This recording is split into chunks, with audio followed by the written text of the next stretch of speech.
Assalamu alaikum wa rahmatullahi wa barakatuh. How you guys doing?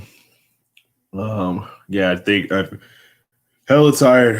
Hopefully, I get some good sleep tonight, inshallah. It's about 9 o'clock Pacific Coast time right now. Anyway, I figured I'd do a quick stream before I go to bed because I'm waiting for some laundry to get done. You might be able to hear it in the background, but yeah, I figured I'll just go over something I consider dear to my heart is what is being genuine, right? And this is something that I think most human beings struggle with. I think that we live in a world where liars succeed and honesty and truth is considered secondary to fitting in. It's secondary to getting ahead. It's secondary to doing at least what maybe you believe is right. There's of course what society believes is right, but there's also us as individuals and our own morals and ethics, right? And I'm not going to be a hypocrite and say that I'm above that. I have been very disingenuous several times in my life. And everybody has their reasons. And I think for my reasons was, I think at one period of time I was honest, a really honest person. And I realized that you essentially get no reward in this world, at least for me, right?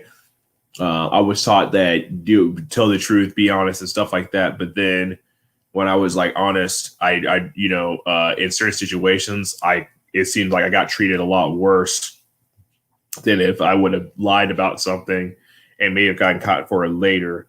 But if I lied about something and got away with it, it wouldn't have mattered anyway, right? That's the kind of like mental gymnastics you play with yourself when you try to justify lying, right? Is that, hey, if I lie and I don't get in trouble, then what's going to matter anyway? I'm the only one that knows that I lied, right? Maybe a few other people, but as long as they're not snitching me out, I get away with this lie. And also, in of itself, the world doesn't appreciate honesty. Like, for instance, right? Like, let's say you did a crime, right? You did a crime, you turned yourself in, you were like, hey, I'm the guy you're looking for, yada, yada, yada. I mean, you like to think that you would get some leniency or something like that, especially if you were pressed in hard circumstances and that's why you ended, or you it was an accident or something like that. You think you would get leniency, but all too often we see that you get just as much put in the slammer and given just as much as time as if they had to go and catch you, unfortunately. So that being said, I think for the rest of my life, I do appreciate honesty and truth as being paramount, right? And the most important thing. However, I don't think I'm going to be as stringent on people that do lie because I mean, I've done it, right? I can't hold other people to a standard that I can't. And I'll tell you one thing to my audience, I'm never going to do that to you. I feel it's easier to lie to people that you have a deep personal connection with, that you have in your personal life. In particular, we tell white lies all the time, and sometimes silence is just as bad because it allows the proliferation of lies. But anyway, I think we tell white lies all the time. We don't. I think most people don't like hurting people's feelings. Most people will hold their tongue if it suits them. And sometimes we say that to people that we really care about, right? Like, we don't want to hurt their feelings, so we keep a lot of things to ourselves because we hope that maybe they realize that on their own. And that's kind of sad because I think that happened to me a lot, where I had people that I thought were my friends and stuff, or that were consider themselves close to me. And what I really needed was some deep guidance and stuff like that. And I think it would have hurt my feelings, but there's a way of like telling people things they need to hear and just basically bashing them, right? Unless it's something extreme, right? Like, hey, you have a drug addiction. I know you're going too far. You're going to die. You're literally going to overdose and stuff like that. But, at the same time, I think more people need a sense of empathy when they see the faults in others. And that's something that I kind of don't realize, that I don't see sometimes, is there's not that empathy when you're trying to correct somebody. And trying to better somebody else, man, because I know what it feels like when I see somebody I cared about and, I give out the empathy, and granted, them not taking it as seriously, but you never know when somebody's on the edge, right? And sometimes we think that we understand somebody better than we know ourselves. And so we think by being harsh on them that that's going to turn them in the right direction. And unfortunately, that's not always true, right? We see all too often that sometimes people, they get that harsh criticism, and the first thing they do is they freaking go out, they're just like, hey, screw this. I realize that, they have this deep shame, and shame is a good thing. Don't get me wrong. But they have this deep shame and guilt of letting somebody they care about down. And sometimes, I know, at least in my instance, that was the most hurtful thing sometimes, is when people completely shut me out. Like they drew their line in their sand and they said, hey, I draw my line in the sand. You're over here, I'm over there. And when people get shut out of your life, yes, that kind of forces you to kind of change your ways sometimes. But it's still unfortunate. Like, me, myself personally, especially, one thing I think is the biggest thing in my life is feeling like I burn bridges with good people. And especially when I see people that are going to succeed in their life, I see some people that obviously they're going to do well for themselves, and they, especially, like, I didn't contribute to that. I didn't contribute to that. They did that all on their own. And I feel like all my successes in life, I have to, at least for my sake, I do give credit where credit is due for the most part. I say, hey, so-and-so inspired me. So-and-so had my back. So-and-so mentored me, X, Y, and Z. So-and-so, gave me a second chance, showed me empathy, showed me compassion, gave me lectures I didn't forget. And it seems like some people, they're just so self-sufficient that they just don't need anyone. And I wish that was one of those people a lot of the time, especially being an adult. I really sometimes think that, like, bro, if I was self-sufficient, like, imagine the power of not needing anyone. Imagine the power of feeling like you're your own best friend. You're not your own worst enemy. A lot of the time I feel like, especially if I give into my desires, that I'm completely, like, become this self-destructive. I have, like, this self-destructive alter ego. I think a lot of people, if they have that in their nature, but they just don't know it, right? And some people are they controlled, but I think there is a dark side to everyone. And, like, I feel like when I have this alter ego that I'm just, everything's on the cards on the table, and that's a scary feeling to have. You know what I mean? That's a scary feeling to have, that you feel like you could just lose control. And my worst fear in life is not even Judgment Day. It's living a life where all I have is regret over the decisions that I made. So far, alhamdulillah, I'm blessed. I have a roof over my head. I have steady income. I have so much to be grateful for compared to other people. And I never wanted this channel to be a boohoo pity party. I don't want ever my critiques and my self-examinations and my reflections to ever make it seem that it's anything close to that.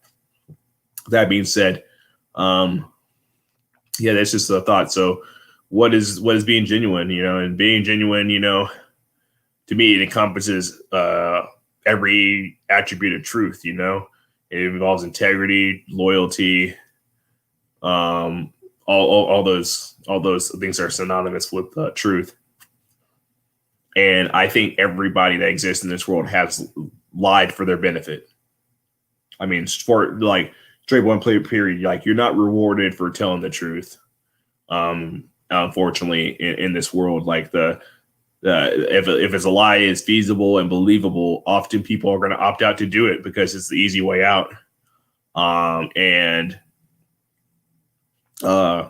reached a point where it's just like, hey, it is what it is, right? And it doesn't matter what religious beliefs you have, what ideology you come from, what race you are. People are going to back what's in their self-interest, and if lying is in their self-interest, they're going to do it. I mean, how many people, and especially when I see this in dating, right, or relationships, marriages, I feel like people don't even want to have certain conversations with their spouse about their history or their past because they know they're not going to like what they find. So they kind of keep that to themselves.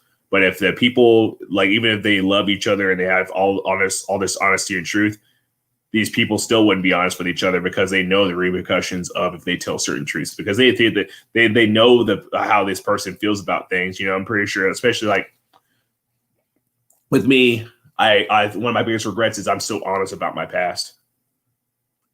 You know, I'm so incredibly honest about my past to people that I barely know. And I know for the most part that there's a lot of people probably also like me that have a past like me, but they're not honest about it, whatever. So they get with a relationship with somebody. They will never let somebody know they cheated. They will never let somebody know that they had problems with addiction. They never let people know that they had mental health issues. They never let somebody know that they had problems with, feeling fulfilled in life. They won't be honest about some of that stuff because obviously to most people, that's a turnoff. You know, that's a complete turnoff. So, yeah, that being said, I saw I had 2 people in earlier. I don't know. Let me see. So yeah, I'm probably gonna end this. So, you know, sometimes like I get people, I start a stream and people jump in like last minute and stuff. So what I'm gonna do, right, is I'm gonna finish drinking my Gatorade. And if people come back in, I'll freaking chime in again.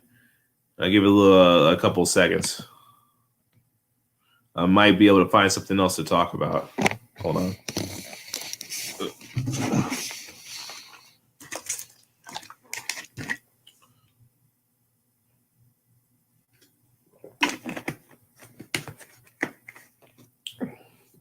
Yeah, besides that, oh yeah, actually one thing I can cover. I finally got approved for a sleep study, alhamdulillah. It's going to be on next week, you know, inshallah. I'm kind of worried because I have a test I have to take around the same time on the same day. So I hope I don't rush the test and, you know, sabotage myself. But, you know, inshallah, you know, everything's going to work out. I think I study sufficiently. I can always do better. That's why I hope, besides the open mic, I'm not going to do anything this weekend but study. And try to immerse myself in nature, go for a walk and things like that while I study as well. I kind of get my mind off of things. And besides that, I mean, I'm going to keep to myself, you know, and hopefully, inshallah, I do pretty good. But I really look forward to the open mic. It was extremely fun last time. I mean, I think I went 6 hours deep almost, just kicking it with people. And I mean, I have some fantastic viewers, a fantastic audience. Hopefully this channel can grow a lot more. I think I'm a little over 50 subs or more than that. I started this channel about a month ago. I haven't had a lot of time recently to kind of jump on panels and things like that as much as I like to because, you know, for various reasons and stuff like that, especially like for a whole week I was in the hospital in general. So I was out of the game for a little bit. But yeah, you know, yeah, I've gotten a lot of support for people that I really haven't even gone on their platforms too much. And that feels amazing to have people with decent platforms and to motivate you to do better, you know? And hats off to them, man. Yeah, but so when that sleep study happens, bro, I hope that it's enough to suffice. And also on top of that, other stuff going on in my life. Hopefully I can push myself forward and have more time to also do this hobby as well as, you know, do more professional stuff and self-improvement in general. So I want one thing in particular I really want to do. My first project with this channel is to have a segment or a playlist called American History X, where we go over a little bit of the darker side of American history. And stuff that you're not going to learn in school books, because I feel self-education is more important than going to said universities and institutions and academia, because there's all that knowledge is out there. A lot of it's free, And so to garner interest, since I am a history buff, garner interest in maybe people having that as an outlet, I'll show, where I found my information. Of course, everything's going to be somewhat biased, but I'm going to put that information out there and basically, hey, here's what I learned today or recently that I thought was shocking. I think the very first one I'm going to do is on the Tuskegee Experiments, because I think it's very relevant to what's going on right now with people, the controversy about vaccinations, anti-vax, that kind of debate. And I think it's something that is super foreshadowed over, because obviously, this is my humble opinion, the scientific community of any community of academia has a real big problem admitting that it's wrong, because everything in our society now is based upon scientific premises, right? And so the scientific community is going to be the last group of people to admit that, hey, they did things that were morally and ethically wrong. Because right now the scientific community is considered the standard of morals and ethics, right? Whether concepts such as, understanding the universe through evolution, the Big Bang Theory, things like that. These are, of course, all concepts that the scientific community put out there. So, of course, these are things that now pretty much almost every society in the world, especially in the West, is considered to be paramount truth, right? Even though technically these are all theories, right? These are theories about what probably happened, but this is not hardcore. A lot of that stuff is not hardcore proof. To the contrary, because if you understand the scientific method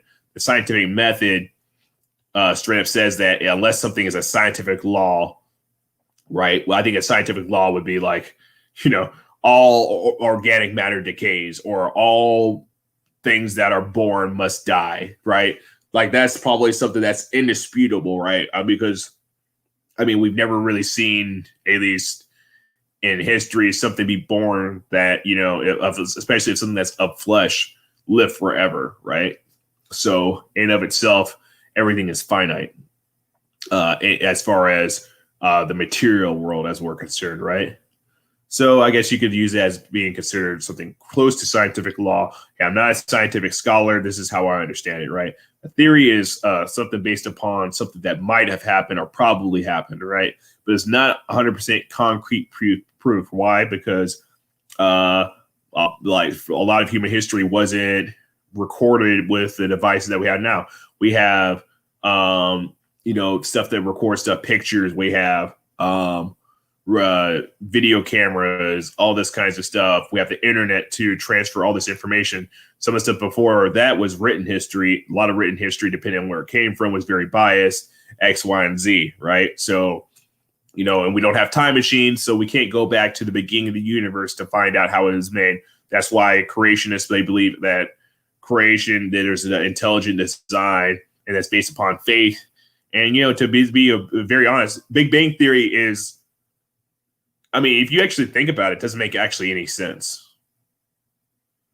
Like, Like, you can't really explain that. You can come up and theorize maybe that's what happened, but it really puzzles me how people actually thought, like, out of the blue, that that's how the universe was created. Because it's an extremely, extremely different concept. It's like either universe was already here and always has been here, or the universe just poofed out of nowhere for no reason. It is like complete chaos or something like that. So it's a pretty interesting concept, right? That's about it. Yeah, I figure I'm not gonna keep myself here on lean longer than I need to be. I am super, super, super freaking tired. So that's it, guys. Y'all take care. Oh man, tomorrow's Friday, but I really want to sleep in so bad. I gotta go to work in the morning or whatever like that. So thank you so much, guys. You guys are awesome. Hope to see you guys on Saturday, man. Saturday is gonna be lit. I already sent out the emails, and if you don't even get the invite, of course you're more than welcome to hop on. I'll make sure I probably get some multimedia stuff going, like with some music in the background. No, music is haram, but for many people's opinions. But hey, if I'm sitting around here and I'm waiting for people to get in, I gotta do something, right? I gotta do something. So that's about it, guys. Take care. Bismillah, alhamdulillah. Assalamu alaikum wa rahmatullahi wa barakatuh. Take care, okay? Love you guys.